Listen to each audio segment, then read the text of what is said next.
Hey, Josh, all good? Hey, how's it going? I'm perfect. I'm good. I'm not perfect. I'm good. And you? What about you? All good over Um, there in the US? I'm doing great. Thank you very much for taking the time to do this interview. Hey, thanks for taking your time, wasting your time for Halloween. Oh, it's never been a waste. Ever since I first discovered the band and all the way up to now, it's been such a treat to be a Helloween fan, and it's great to be able to talk to you about some brand new Halloween coming out in just a couple weeks. Yeah, hey, let's take some question. Can't wait.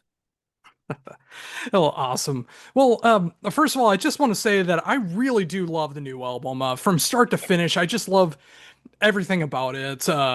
It just like the dynamics of the album, just whether it's like full guns blazing, whether it's more melodic, whether it's more mellow, just like it just feels like such a fun, great Halloween album to listen to from start to finish. And I can't wait to hear everyone else's responses when it does come out in a couple weeks because it is fantastic work. No, thanks. Thanks for the kind words. I mean, we put in a lot of effort and a lot of time, and we gave, always, we gave our really best to bring out the best album we could. And the reactions of the press, it's already a kind of, might sound superficial, are really overwhelming. So we didn't expect that, to be honestly. To be honest, we didn't expect that kind of a reaction from the press and from the fans who were able to listen already listen to it. So and yeah, so slowly,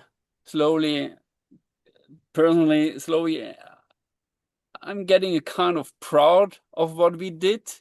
So somehow I start realizing that it's not just a Giants and Monsters album or a Halloween album.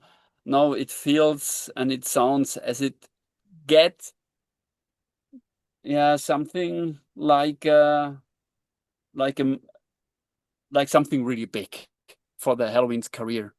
It's I mean it's a show off. I mean, you can see over the years, I mean, we have already been together in this lineup for 8 years now, and you can this masterpiece, let's take it, let's name it a masterpiece. It's a show off, and the result of how we jailed together, and the respect we found for each other, and the workflow, and how we enjoy playing together. And I mean, as already said, we've been together for 8 years. I mean, it brought us around the world twice, and we recorded a live album, two live albums, and we did two tours, and yeah, that's the second album for this lineup, and that shows um, how we got how we get along with each other. It's really rude, but we really, yeah, we like each other really. We really like each other, and that you can feel on this album. That you can feel on this album. We put in a lot of work and passion and dedication, to be honest. And that's the first time in Halloween. I mean, we've been with the boys for over 20 years, and I remember when Andy came up with this song, Giants on the Run. So when we listened to this song, Kai pointed out that hey, Andy, I've got a great idea for your song. And I was like, oh, that's not a good idea. That's not an idea. It's not a good idea. Taking over the lead for another songwriter's baby. But Andy was so open-minded, and so in the middle of this song, you can find this breakdown part, for example, where even Kai takes over the lead vocals. And so all of a sudden, all the songwriters um, started to swap ideas with each other and let the other songwriter yeah, be creative with his own baby. So this working process ignited a certain vibe and a certain fire you could feel through the entire writing and recording process. And somehow we captured this feeling and this vibe with this Giants and Monsters album. Somehow our longtime producer made it possible to capture this certain feel. I mean, I had been recording with the boys a lot of records, but this album is something really special due to that feeling I try to describe. And yeah, hopefully the fans will like it and feel it as much as we do. And yeah, we Yeah, and biting we are biting the bullet to the day until the day this baby gets to Earth, you know. yeah, and that is just so great to see that too. That just like no one seems to have a problem with the collaboration and coming up with ideas for songs, and it really does seem like it has worked out for the best because Giants on the Run is arguably my favorite song on the album. I think it's such a fantastic opener. I can just imagine that in the live set, just like being an absolute crowd pleaser. And I just love the fact that when you are able to work together like that, and you just like have ideas for arrangements or putting in new songs or new parts of songs, that it really can work out for the best. And it really does help when you have a lineup like this where, like you mentioned, like everyone likes each other, everyone respects each other, and they're willing to take ideas with this. You really can make for the best music. Yeah, I mean, yeah, perfectly said, man. I mean, the egos has gone, the dragons killed, and now we can focus on what we really love doing, is writing Halloween music and playing Halloween music and sharing time together on stage and even in the rehearsal room. And even though the seven of us are, we are so different. Yeah, we are so different persons and characters, but that brings a certain spark into that Halloween's music and this collaboration among each other. What you named, I mean, that brought something really special for this new baby Giants and Monsters, and hopefully we can keep this fire and this new collaboration and this new working process, whatever. And hopefully we can keep that flame burning and bring it onto the stage for the upcoming 40th anniversary tour. And so, but I really enjoy this new vibe we created during this writing process. And hey, we will see. We will see. I mean, we getting older, maturity takes place, and yeah, ego's gone, dragons killed. Now let's go. Let's take a new level of music, and we will see. We will see. Oh, for sure. So thinking about that when it comes into the album, like when it came into your parts to be able to design what you wanted to be able to play on the drums, what was that like for you to start collaborating? Oh, I mean, I always start here in my little recording room back home, where I can gather, or yeah, where I can create my ideas for the certain songs.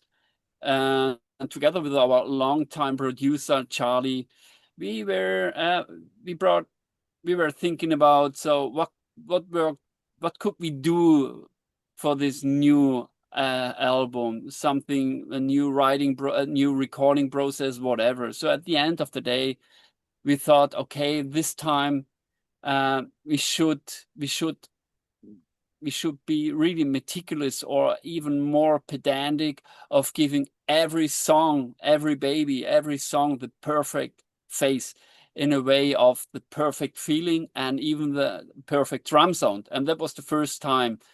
I mean, I had been recording with the boys a lot of material, but that was the first time we brought in tons of drum kits and drums and cymbals and you name it. And so at a certain moment on, from a certain moment on, or for I would say, let's take it that way, for a lot of songs, we recorded three different versions in order to have the perfect face, the perfect sound, the perfect feeling we were after. So that means for a certain song, we set up a heavy metal drum kit, of course. So that forced me to play like a heavy metal drummer. I'm a nature born heavy metal drummer. So there we had a heavy metal version, and then we set up a rock drum kit, and this drum kit forced me to play like a rock drummer. So it's more a kind of an unarmed version.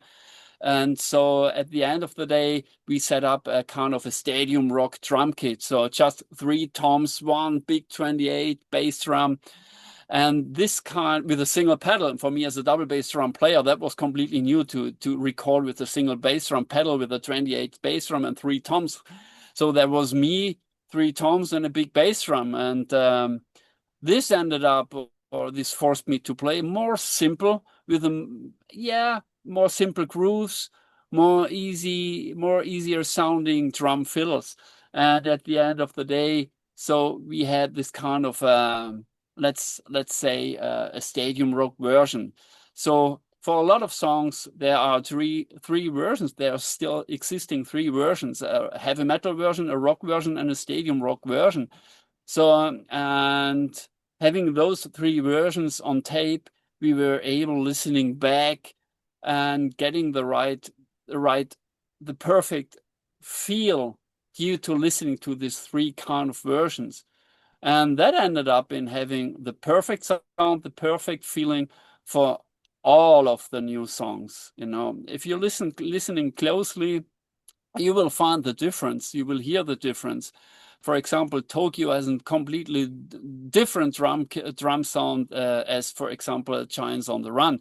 Giants on the Run was recorded with a heavy metal drum kit, Tokyo with a stadium drum kit. And but for Giants on the Run, we have a stadium version too. so completely crazy. I mean, we were recording over 6 weeks. We wasted tons of material like drum heads and cymbals and sticks, and but we were really pedantic and fuzzy and meticulous in the point of giving every song the chance to get the perfect feel. And that was the first time. That's really unique, even in the metal business.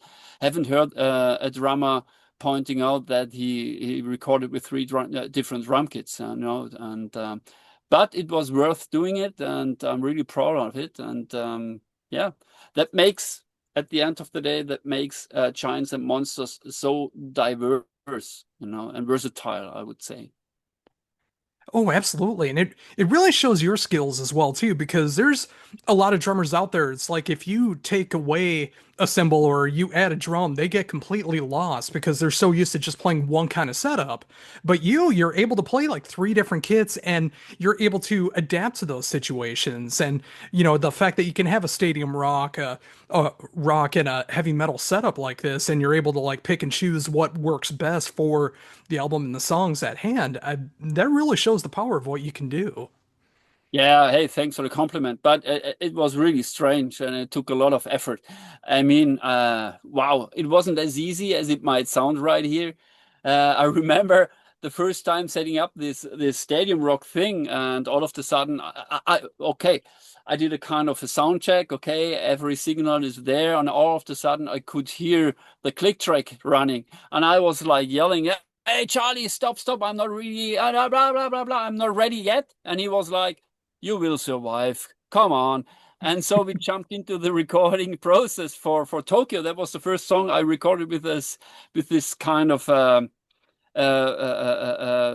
stadium rock stadium rock drum kit. And you can hear me kind of stumble and fall because my left foot was used to play with the pedal, and now it was like just a carpet. And the drum fills I came up with are kind of really, yeah, stumble and fall, but it really works well. And so it was a funny story. And he was like, "Hey, yeah, we'll just survive." It wasn't as easy as it might sound to play with three different versions and come up with a perfect rock feel after having recorded a metal feel, and then jump into a kind of a stadium rock feel like Tommy Lee. It was quite demanding, but somehow I'm still alive, so I survived. So thinking about that, when it comes to like the upcoming tour and everything, are you changing your setup at all to adapt to having more of a rock sound and a stadium rock sound on this album, or are you going to be keeping the same setup that you usually do? Sad but true, I have to stick to one drum kit. It would be possible to set up a big, yeah, even though to set up 3 drum kits on a stage. Let me think about this. That would be cool. And jumping around a stadium rock drum kit, moving on to a rock drum kit, getting back to a metal drum, that would be cool. But the boys would be really pissed having 3 fucking drum kits in the back, and even my drum tech would kill me. But no, but back on track. It made something really special to me, right? I mean, we started the rehearsal for the upcoming tour 2 months ago, and we started with the new songs, and I could feel, okay, now I can't play Tokyo, for example, like a metal drummer. I have to adapt, or I have to convey that feeling I captured due to this stadium rock drum kit. I mean, at least I have to convey this feeling, this drum style. So I will move. You will see me on stage move differently than just stick to a metal movement, like stiff arms. So I will start to move a little bit more there as I played on a stadium rock drum kit. And when we play a metal version, I go back to this stiff, more metal movement drumming. So that's what I at least try to convey, to bring the body posture behind my kit, which I learned due to this writing process, due to this recording process with this different kind of types of music, drum kits, or whatever you want to call it. I think you know what I'm talking about, huh? And at least I try to bring the perfect feel behind on stage, at least this. So yeah, and hopefully it'll work as good as it works on the record. Yeah. Yeah, I was so curious about that as well too, because when you do have those different setups, I mean, like obviously just like bass drum size alone, that can really affect the way that you play. So, it's just Oh, like being able to adapt, like a stadium rock, ideal like playing a song like that on a heavy metal kit, it's just like you got to change things up a little bit, but it's good to have that versatility behind you. yeah, and I tried the versatility to bring this thing uh, on stage for the live version, even though I have to stick with 1 drum kit. But if I already mentioned, I try to bring in the perfect feel in a point of move my body as I would play on a stadium rock drum kit with a big birder drum, a bass drum. I call the 28 bass drum, we call it big birder, you know. So I always try to adapt to the drum kits, and what I've learned due to recording with those different drum kits, that not only the drum sound makes it, and your body, how you move behind the drum kit while you play it with your sticks, with your arms, even this postures, those postures dictates where the groove goes. And I try to adapt this and convey it to the live version. So at least this, and hopefully it works.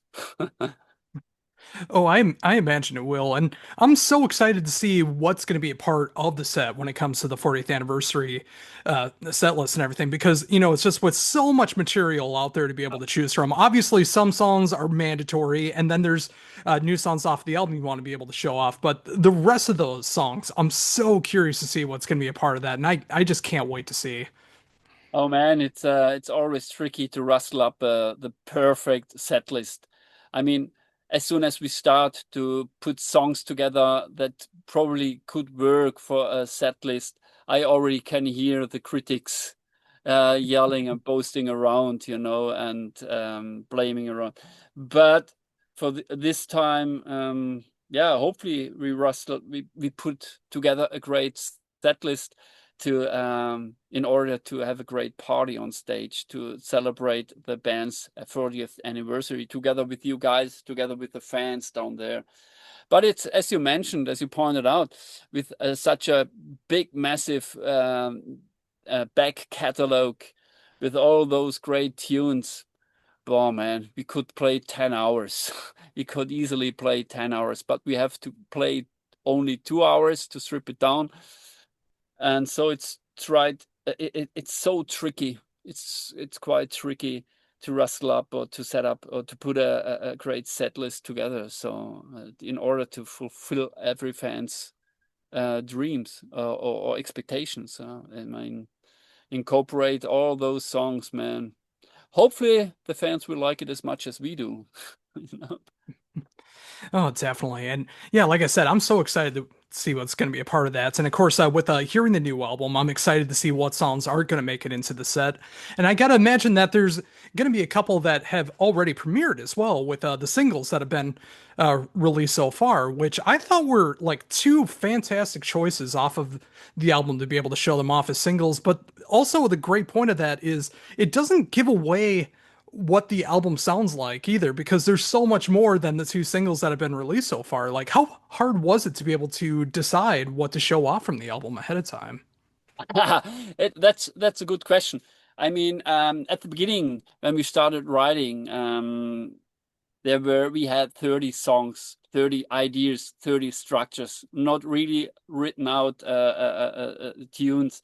We had 30 ideas, so we stripped down to 20, and at the end of the day we recorded I have no ideas, 15, 16, 17, 18, 80, 18 songs, and we worked on those songs, and yeah, we tweaked it, and as long as as every one of us was happy. And then the golden moment, what song will make it onto the record?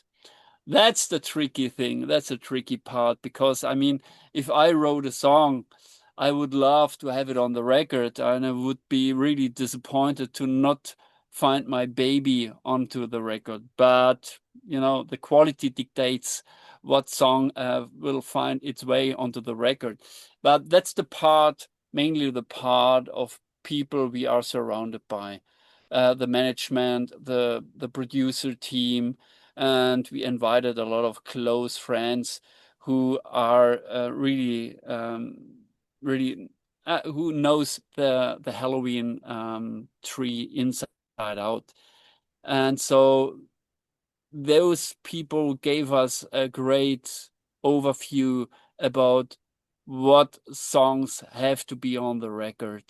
And so yeah, at the end of the day, I have no idea. 12 songs are on the record right now. I have no idea. But we have we put on the record 12 really 10, at least 12 really diverse sounding songs. And this album, I think, is one of the most diverse Helloween albums we've ever recorded.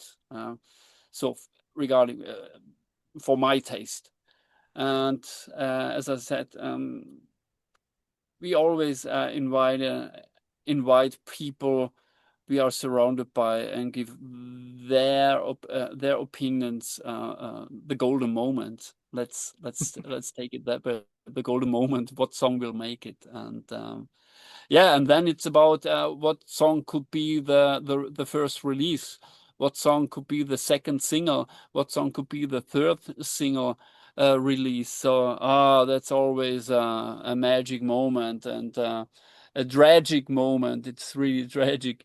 Um, because we have to disappoint a songwriter. But at the end of the day, it's a band decision together with our management and our producer team. We will find a way.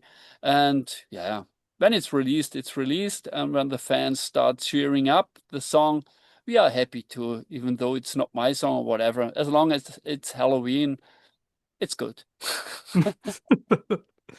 Oh, that's actually a great note to be able to end on. I couldn't have said that better myself. If it's Halloween, it's good. Yeah, hey, Thank you. Yeah. Thank you so very much once again for taking the time to do this. Like you mentioned, you could do like a 10-hour set to celebrate 40 years Halloween. I could easily go for hours being able to talk about Halloween and your drumming style and everything that goes into there. But I know there's a lot of busy stuff going on. And I know you got other press to do, but I just want to thank you again for taking the time to do this, to be able to promote the new Helloween coming out on the 29th of August.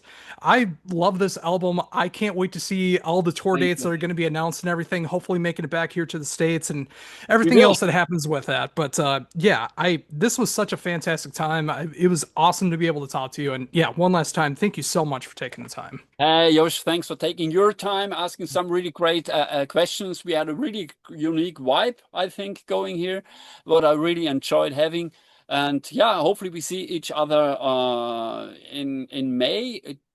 I think we come over to the US in May, April or May.